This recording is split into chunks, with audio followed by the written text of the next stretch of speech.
हर हर महादेव, जय भोलेनाथ। नमस्कार, मैं साधना पांडे मार्गदर्शन पे आपका स्वागत करती हूँ। दोस्तों, मैं बात करूंगी कल यानी कि 30 अप्रैल को शनिश्चरी अमावस्या है।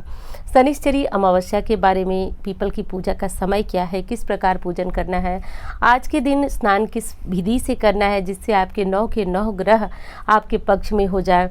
और दूसरी चीज़ दोस्तों, आज दान का महत्व है तो कौन सा दान करना चाहिए, किस प्रकार दान करना चाहिए। और दोस्तों, सबसे महत्वपूर्ण बात यह है कि एकदम सावधान होकर रहना है, क्योंकि आपको पता है कि इस महीने विशेषकर 29 तारीख को शनि देव का राशि परिवर्तन हो चुका है। तो ऐसे में क्या काम है जो कि संभल के रहना है, आपको नहीं करना है। तो ये सारी जानकारियाँ जो है आपको इस वीडियो से प्राप्त होगी। यदि वीडियो अच्छी लगती है तो लाइक ज़रूर किया करें दोस्तों, आपके लाइक मेरे लिए बहुत बड़ी प्रेरणा रखते हैं। और हाँ, यदि और अच्छी लगती है तो आप चैनल को सब्सक्राइब करके मार्गदर्शन परिवार का हिस्सा बन सकते हैं। इंस्टा पे, फेसबुक पे मुझे फॉलो करना चाहे तो कर सकते हैं। दोस्तों, बात करेंगे सबसे पहली चीज़ कि सूर्य ग्रहण के बारे में बहुत सारी भ्रांतियाँ बताई जा रही हैं कि सूर्य ग्रहण है या नहीं है। तो देखिए, सूर्य ग्रहण जो है वो हमारे यहाँ यानी कि भारत में मान्य नहीं है, ना तो दृश्य है ना मान्य है।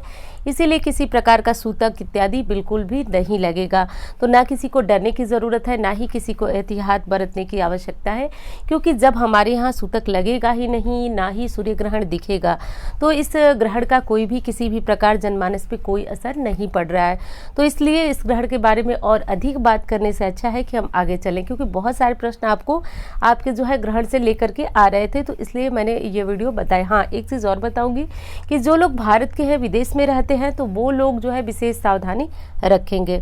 तो हम बात करते हैं कि शनिश्चरी अमावस्या जो कि कल है, तो अमावस्या पे क्या करना है, किस विधि से करना है, पीपल पूजा कैसे करनी है, तो इस बारे में बात कर लेते हैं। दोस्तों, सबसे पहले तो एक चीज़ समझिए कि अमावस्या एक भ्रांति है। क्या है कि अमावस्या से लोग डरते हैं कि अमावस्या शुभ दिन नहीं है। लेकिन एक चीज़ आपको बता दूं, लक्ष्मी चाहने वाले को, जीवन से गरीबी दूर करने वाले के लिए अमावस्या बहुत विशेष दिन है। जैसे अमावस्या पे आप दिवाली मनाते हैं, वैसे ही हर अमावस्या यदि हम लक्ष्मी साधना करें, आराधना करें, तो जीवन से गरीबी, तकलीफ, रोग, ये सारी चीज़ें दूर होती हैं मात्र अमावस्या की साधना से।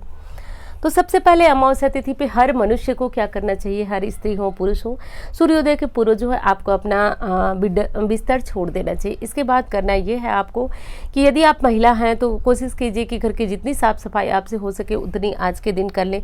विशेष करना है आपको घर के मुख्य दरवाजे पे पानी डालकर बहुत अच्छी तरह से घर के मुख्य दरवाजे की सफाई करें। वैसे तो पूरे घर को आप धो दें तो अति उत्तम, नहीं धो पाते हैं तो आप कम से कम अपने घर के मुख्य दरवाजे को साफ कर दें।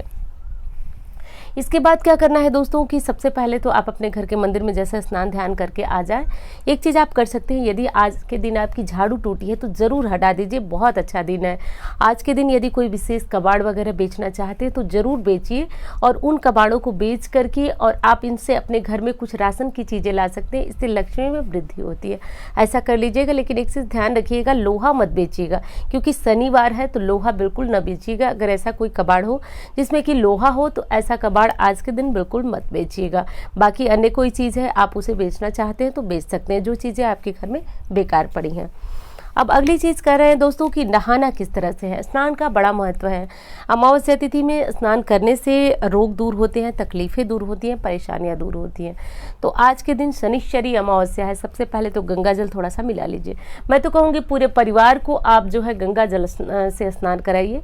यदि किसी पवित्र नदी वगैरह में जा सकते हैं तो अति उत्तम। वैसे देखिए, हमारे हिंदू धर्म में इतने पर्व आते हैं जिसमें हर पर्व में नदी में जाकर स्नान करना मुश्किल होता है। उसके लिए सबसे अच्छा विकल्प हमारे पास घर में गंगा जल होता है। माँ गंगा का ध्यान करते हुए गंगा जल अपनी बाल्टी में डालें, पुनः जो है सादा जल मिलाएं। उसके बाद हर हर गंगा बोलते हुए आप उसे स्नान कर लें। आज के दिन जो है काले तिल डालिए, इससे क्या होगा, रोग का नाश होगा और बुद्धि जो भ्रमित हो जाती है वो ठीक होगी। ग्रहों की वजह से या फिर अन्य किसी समस्या के कारण यदि हमारे मन में बहुत ज़्यादा हलचल रहती है, रोग रहते हैं, परेशानियां रहती हैं, तो उससे आपको मुक्ति मिलेगी। काले तिल आज हर सदस्य को, परिवार के हर सदस्य को डाल करके स्नान कराइए। तो ये हो गया आपका स्नान। और उसके बाद घर में साधारण जो पूजा सुबह के समय आप करते हैं वो कर लीजिए। उसके बाद आपको सुबह पीपल पूजा करनी है। देखिए इस बारे में बहुत प्रश्न आते हैं आपके कि हम पीपल पूजा कैसे करें, कब करें।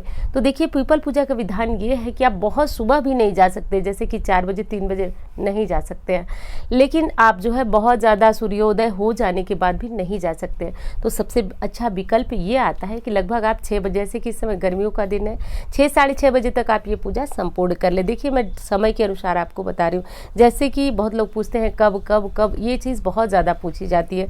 तो लगभग से 6 साढ़े 6 तक आप ये पूजा संपूर्ण कर ले, जैसे कि गर्मियों की बात मैं कर रही हूँ, तो आप कर ले। दूसरी चीज़ ये है दोस्तों कि आज के दिन आपको पीपल की पूजा करते समय आज यदि आप थोड़ा सा कच्चा दूध मिलाकर के, जो सामान्य जल देते हैं उसमें यदि कच्चा दूध मिलाकर देते हैं तो उससे होता यह है कि आपके पितरों की तृप्ति होती है। देखिए आप लाखों हजारों उपाय करते हैं, उस पर यदि आप पितरों के निमित्त तर्पण करते हैं या फिर कोई एक उपाय कर देते हैं तो वो हजारों उपायों पे भारी पड़ता है। मैं बातें बहुत स्पष्ट बताने की कोशिश करती हूँ जिससे हमारा मार्गदर्शन परिवार बिल्कुल भ्रमित न हो, वो खुद समझ जाए कि अच्छी चीज़ क्या है, अच्छी बात क्या है और बुरी बात क्या है।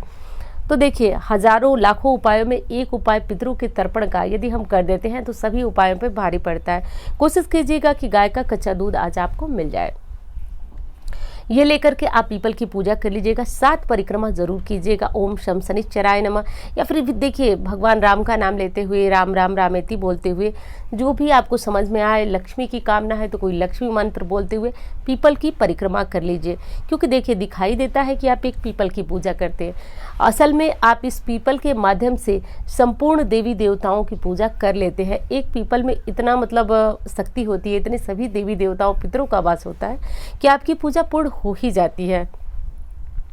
अब करना यह है कि पीपल पूजा आपकी पूर्ण हो चुकी। पीपल पूजा पूर्ण करने के बाद दोस्तों आज के दिन देखिए यदि आप कुंभ राशि के हैं या फिर मीन राशि में भी 7:30 लग चुकी है 29 तारीख से, तो यदि आप इन राशियों के हैं तो आप एक काम कीजिए कि आज के दिन जो है तेल का दान कर दीजिए। तेल का दान कैसे करना है तो इस चीज़ का भी ध्यान रखिए आप। तेल जो है बॉटल से खरीद करके दान कभी नहीं किया जाता है। तेल दान करने का एक नियम होता है कि हम उनसे पात्र सहित दान करें। अब पात्र लोहे का हो, स्टील का हो, या फिर कुछ नहीं होता है तो मिट्टी के पात्र में, जो बड़ी वाले जो दिए आते हैं उनमें भरकर आप ये तेल दान कर सकते हैं। तेल दान करने का बहुत ज़्यादा शुभ फल मिलता है, यानी कि शनि जनित जो रोग कष्ट होते हैं, राहु केतु से जुड़े जो रोग कष्ट होते हैं, उनसे आपको मुक्ति मिलती है। तो हर कोई इस उपाय को कर सकता है। बच्चा यदि बहुत ज़्यादा बीमार है, परेशान है, तो आज के दिन आप उनसे छाया दान कराइए। जो बच्चे नौकरी के लिए तैयारी कर रहे हैं, बहुत ज़्यादा पढ़ लिख चुके हैं, उन्हें नौकरी नहीं मिल रही है, या फिर धन संबंधी समस्या से आप बहुत ज़्यादा परेशान है, विवाह नहीं हो रहा है दोस्तों, तो यकीन मानिए ये उपाय बहुत ज़्यादा असरदार है और बहुत ज़्यादा लोग इससे लाभान्वित हो चुके हैं। तो आप भी ये काम कर लीजिएगा। आपके ऊपर शनि की 7.5 हो, ढया हो, कोई भी जो अंतरदशा महादशा चल रही हो, नहीं चल रही हो, फिर भी आप सभी ये काम कीजिएगा कि आज ही एक बर्तन खरीद लीजिएगा स्टील का, और कोशिश कीजिएगा कि स्टील ही मिले, क्योंकि लोहा भी मिल जाता है तो अति उत्तम, लोहा मिलता नहीं है तो इसलिए स्टील की एक कटोरी ले लीजिए। यदि नहीं मिल पाता है तो मिट्टी का, जैसा कि बड़ा वाला दीपक मैंने बताया, वो ले लीजिए। पीपल वृक्ष के नीचे जाइए, उसमें तेल भरिए, एक सिक्का रखिए और अच्छी तरह से आप उसमें अपना चेहरा देख लीजिए। अच्छी तरह से आपकी सब चेहरे की नाक, आँख, कान सब कुछ दिखना चाहिए, आप अच्छी तरह से उसमें दिखने चाहिए। ऐसा करके आप पीपल वृक्ष के पास वो तेल छोड़ करके चले आए।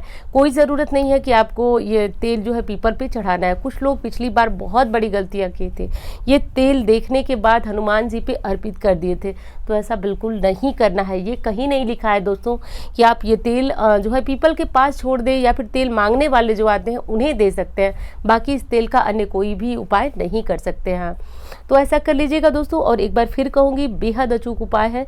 यदि किसी भी समस्या से पीड़ित है तो ऐसा करके देखिए, ऐसा करके देखिए। बेहद शुभ जो समय है वो है, एक तो शनिवार है, दूसरी अमावस्या तिथि है, तो कर ही लीजिएगा ये उपाय। अगले उपाय की बात करते हैं दोस्तों। हाँ, कुछ प्रश्न आया था कि जो है हम फोटो के साथ ये छायादान वाला उपाय कर सकते हैं या नहीं। तो देखिए, कोई नहीं है या फिर आप करना चाहते हैं तो फोटो से ही कर लीजिए, लेकिन विशेष यही होता है कि जैसे जो बहुत ज़्यादा बीमार है उनके लिए आप जो है ये छायादान आप घर से उनके चेहरे को दिखा लें। जैसे कि कोई बेड पे है, नहीं जा सकता है, तो आप घर में ये तेल भर करके एक सिक्का डाल करके उनका चेहरा दिखा करके और आप पीपल के पास इस तेल को छोड़ाए रखाएं। तो ये उपाय उनके रोग मुक्ति के लिए बेहद जो है प्रभावशाली होता है। शनि जनित किसी भी पीड़ा से बहुत ज़्यादा आपको आराम मिलेगा। तो ये शनि के आप बहुत सारे उपाय कर ले और एक छायादान कर ले। देखिए महत्व मैं बताती हूँ, छायादान इतना महत्वपूर्ण क्यों है।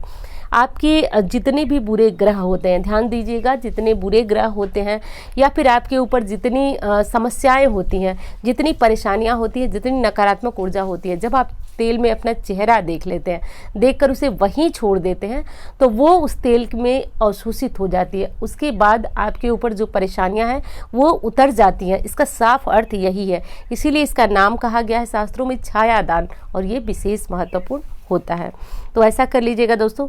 एक चीज़ और ध्यान दीजिएगा, आप शाम को यदि आप लक्ष्मी कृपा चाहते हैं तो शाम को पीपल वृक्ष के नीचे आप एक दीपक जलाइएगा। जिस दीपक में आपको केसर डालना है या फिर केसर नहीं डाल सकते हैं तो आप थोड़ा सा एक लौंग ले लीजिए फूल वाला, और एक इलायची, और एक दीपक ले लीजिए साधारण जो चौमुखी दीपक आता है। चौमुखी मैं बार बार बताती हूँ कि लंबा वाला बाती ले लीजिए और चारों साइड से यानी कि क्रॉस करके रख दीजिए और उसके बाद चारों साइड जला दीजिए, और इससे लक्ष्मी की कृपा बढ़ती है। वैसे ही शनिवार के दिन पीपल पूजते हैं तो आप लक्ष्मी की कृपा से मालामाल हो ही जाते हैं। तो बेहद प्रभावशाली ये उपाय है, इसे भी कर लीजिएगा यदि गृहस्थ धर्मी है तो।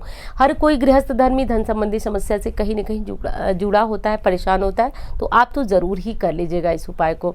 एक काम और कीजिएगा कि यदि आप नौकरी चाहते हैं तो ये विशेष उनके लिए करना है जिनकी नौकरी और रोजगार में उन्नति नहीं है, जिनको नौकरी नहीं मिल पा रही है, जो लोग दुकान व्यवसाय किए हैं उन्नति नहीं है, तो 9 कच्चे दीपक ले लीजिएगा। कच्चे दीपक आटे का भी बना सकते हैं, मिट्टी का भी ले सकते हैं, तो बस 9 दीपक ले लीजिएगा। साधारण सी बाती एक गोल वाली डाल लीजिएगा और 9 दीपक प्रज्वलित कर दीजिएगा। प्रज्वलित करके आइएगा, 9 शनिवार ये उपाय कीजिए और फिर देखिए कि आपका काम कैसे लाइन पे आ जाता है। तो कहीं भी आपको भटकने की आवश्यकता नहीं है, बस उपायों को करते जाइए। देखिए यदि परेशानियां हैं तो उपाय है हमारे पास, बस हम थोड़ा सा अपने मन को बहुत ज़्यादा विचलित और कुंठित कर देते हैं।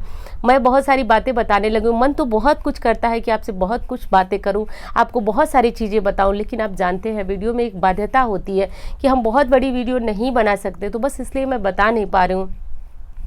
तो ये चीज़ें आप कर लीजिएगा। अब बात कर लेते हैं दोस्तों कि ये सारी चीज़ें आपने कर लिया, तो आज देखिए कोई विशेष आपको उपाय करने की आवश्यकता नहीं है। यदि आप पुरुष से लक्ष्मी प्राप्ति का कोई उपाय करते आ रहे हैं तो आप उपाय जरूर कीजिएगा, लेकिन आज शनिवार के दिन अमावस्या पड़ी है और हमने पीपल पूजा किया, पीपल में दीपक जलाया, ये महा उपाय है लक्ष्मी प्राप्ति का भी और जो भी परेशानियां उनसे मुक्ति का। तो अन्य किसी उपाय को मैं आज दोहरा नहीं रही हूँ आपको, पीपल पूजा महापूजा है, इसे कर लीजिएगा। अब बात कर लेते हैं दोस्तों कि एकदम सावधान रहने वाला समय हो रहा है, क्योंकि अप्रैल में शनिदेव जो है अपनी राशि परिवर्तित कर कुंभ राशि में पहुंच गए हैं। इसमें कुंभ राशि वाले को विशेष सावधानी रखनी है, बाकी अन्य राशियों को भी कुछ विशेष सावधानियां रखनी है। सबसे पहले तो ये है कि आप सभी जो है शनि देव वापस आ चुके हैं और वो करते हैं न्याय। न्याय का मतलब कि जो आपने यदि अच्छा किया है तो आपके साथ अवश्य अच्छा करेंगे, और यदि आपसे कुछ भूल हुई है, गलती हुई है, तो वो उसको बार बार जो है आपको दंड रूप में भुगवा देते हैं। तो देखिए शनिदेव आ चुके हैं, पीपल पूजा प्रारंभ कर दीजिए। दूसरी चीज़, शनिदेव को तेल चढ़ाना प्रारंभ कीजिए। शनिदेव की मूर्ति के सामने जाकर कभी भी तेल न चढ़ाइए, पूजा न कीजिए। बहुत लोग भाव बस ऐसा करते हैं, लेकिन दोस्तों उन्हें श्राप है, यदि उनके नेत्रों के सामने आप जाते हैं तो आप बहुत बड़ी मुसीबत में पड़ जाते हैं। तो बगल से होकर के शनि की शिला हो, शनि की मूर्ति हो, तो आप बगल से होकर के तेल उन्हें चढ़ाएं। तेल उन्हें विशेष प्रिय है। तेल चढ़ाने वाली की शनि साढ़े साती या फिर कैसी भी शनि जनित पीड़ा हो मुक्ति मिल जाती है, तो आप जरूर चढ़ाइए। आज के दिन ऐसा कीजिएगा, बिल्कुल सावधान रहिएगा जिन चीज़ों को मैं बार बार गिना रही हूँ कि शनिदेव वापस आ चुके हैं कुंभ राशि में और अब ये करेंगे न्याय। तो इस चीज़ पे आप भी ध्यान रखिएगा। आप किसी भी राशि के, कोई ज़रूरी नहीं है कि आप मीन राशि के हों, कुंभ राशि के हों तो ही आपको संभलना होगा। आप अन्य राशियों के हैं तो भी आप इस चीज़ को ध्यान रखिएगा। आज के दिन शनिवार के दिन जो कि शनि अमावस्या है, झाड़ू मत खरीद कर लाइएगा, नमक मत लाइएगा, तेल तो आप जानते ही हैं, लोहे की कोई भी सामग्री आज मत लाइएगा, क्योंकि ये लाने का मतलब हो गया कि आपने सीधे शनि को अपने घर में बुला लिया, और ऐसा आपको नहीं करना है। शनि को उतारना है, अपने माथे के जो बुरे प्रभाव है वो आपको हटाना है, जो शनि जनित परेशानियां हैं वो हटाना है। तो इस चीज़ का ध्यान रखिएगा। दोस्तों एक चीज़ और ध्यान रखिएगा कि जो भी गरीब हैं, परेशान हैं, उनको और परेशान मत कीजिएगा। हो सकता है आपके घर में कोई काम करने वाला हो, कोई परेशान हो, आपसे छुट्टी मांग रहा हो, छुट्टी के लिए आपको मतलब बोल रहा हो बार बार, तो थोड़ा उनकी मजबूरी भी आप समझ लीजिए कि हो सकता है उन्हें सच में आवश्यकता हो। दूसरी चीज़ कि आप जो है चप्पल दान कर सकते हैं इन लोगों को जिनको चप्पल की आवश्यकता है। गरीब लोगों की जितनी हो सके आप मदद करें। देखिए शनि आपके लिए कैसे, मतलब एक चीज़ कहा जाता है दोस्तों कि शनि यदि प्रसन्न हो जाए तो रंक को राजा बना देते हैं, और इसमें दो राय नहीं है। यदि शनि की कृपा हो जाए तो व्यक्ति कितना भी गरीब हो उसको अपनी शिखर ऊंचाई तक पहुंचने में समय नहीं लगता है। तो आप ऐसा कर सकते हैं। देखिए किसी से यदि हम घर में काम कराते हैं तो उनको उचित मजदूरी ज़रूर दे दीजिए, क्योंकि यदि हमारे पास किसी की मजदूरी रह जाती है तो वो शनि का समय यानी कि ढैया 7:30 जब आती है तो हमें 1 का 10 निकलवा देते हैं, बहुत ज़्यादा परेशानियों में डाल करके वो पैसे हमारे अपव्यय हो जाते हैं। अब एक उपाय बता रही हूँ आपको, ऐसा तो आप सभी कर सकते हैं। यदि आप किसी भी ग्रह से परेशान हैं तो 9 में 9 ग्रह, यदि आप किसी भी ग्रह से परेशान है, वो पीड़ा आपकी शांत नहीं हो रही है, कष्ट आपका जा नहीं रहा है, आपको पता है कि हमारे ग्रह जो है बुरे प्रभाव हमको दे रहे हैं, तो ऐसे में क्या कीजिएगा कि आप एक पानी वाला नारियल ले लीजिएगा और इस नारियल को अपने सिर से 7 बार घड़ी की सीधी दिशा में घुमा करके और किसी भी बहती हुई पानी में से डाल दीजिएगा। देखिए नियम वही है, आपको बहते पानी में ही डालना है, रुके हुए पानी में डालने का कोई भी मतलब नहीं है। इसे आप 7 शनिवार कर सकते हैं, और यदि आपको लग रहा है कि आपके पास समय नहीं है, नहीं कर सकते, तो बस आज कर लीजिएगा, लेकिन 7 नारियल आपके पास होने चाहिए। ऐसा कीजिएगा दोस्तों, मैंने देखा है कि बहुत तेज असर करता है ये उपाय। बहुत तीव्र लोगों की जो ग्रहों संबंधी, विशेषकर राहु संबंधी, शनि संबंधी पीड़ा से बहुत जल्दी मुक्ति मिल जाती है, क्योंकि ये जो ग्रह हमारी कुंडली में पापक ग्रह के नाम से जाने जाते हैं, तो इनसे मुक्ति आपको बहुत शीघ्र मिल जाती है। तो कल इन सब उपायों के लिए बहुत ज़्यादा विशेष समय है, तो आप कर लीजिएगा। वीडियो कैसी लगी ये ज़रूर बताइएगा, और शनिदेव का नाम लेते रहिएगा। शनिवार के दिन ही नहीं, आप कोशिश करें तो ओम शम शनिश्चराय नमः पीपल वृक्ष के पास बैठकर 10 मिनट जप सकते हैं, एक दीपक जला सकते हैं, बस इतना करते रहिए। शनि की कोई भी अंतरदशा, महादशा आएगी दोस्तों, आपको माला माल करके जाएगी, आपको परेशानियों से निकाल करके जाएगी, क्योंकि शनि वही तो देते हैं जो हमने बोया है। तो हम अच्छा करेंगे, सबके साथ अच्छा व्यवहार करेंगे, गुस्सा क्रोध इस तरह की चीज़ें नहीं करेंगे, तो निश्चित रूप से हम प्रसन्न रहेंगे, क्योंकि मिलते वही हैं जो हमने किया है। तो कोशिश कीजिए कर्म को सुधार कर रखने के। और दोस्तों वीडियो कैसी लगी ये ज़रूर बताइएगा, और चैनल को सब्सक्राइब कर मार्गदर्शन परिवार का हिस्सा बनिएगा। उम्मीद करती हूँ जानकारी आपको पसंद आएगी। जय भोलेनाथ।